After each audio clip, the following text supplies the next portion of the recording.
শেষত মই এটা বিশেষ আঁচনিৰে সামৰণি মাৰিছোঁ। এইবাৰ মেট্ৰিক পৰীক্ষাৰ ফৰ্ম ফিলআপ হ'ব অক্টোবৰ মাহত।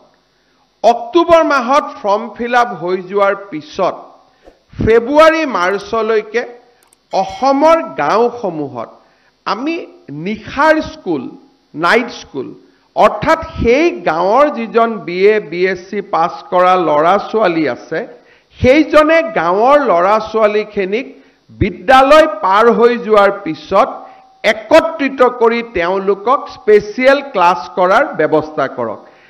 কোনোবাই শব্দটো টিউশন ক'ব, কিন্তু মোৰ মতেদি সেইটোক টিউশন নকয়, যদি সেইটোক টিউশন হয় তেতিয়াহ'লে গ্ৰীষ্মকালীন যিমান কেম্প হয় সেইবিলাকেও টিউশনৰ আখ্যা পাব।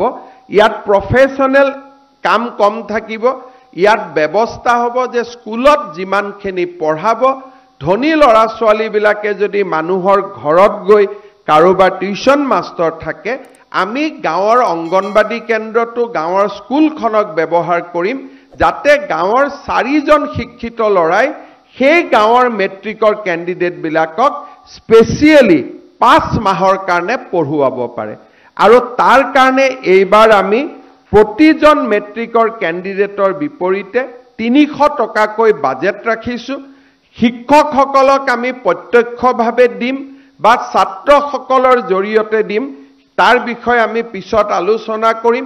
গাঁৱত যদি 50জন ষ্টুডেণ্ট আছে, 2জন গ্ৰেজুৱেট পাছ কৰা ল'ৰা আছে, তাতে এই 4 মাহ তেওঁলোকে মেট্ৰিকৰ ল'ৰাখিনিক ভাল কৰি পঢ়াওক, ভাল কৰি শুনাওক।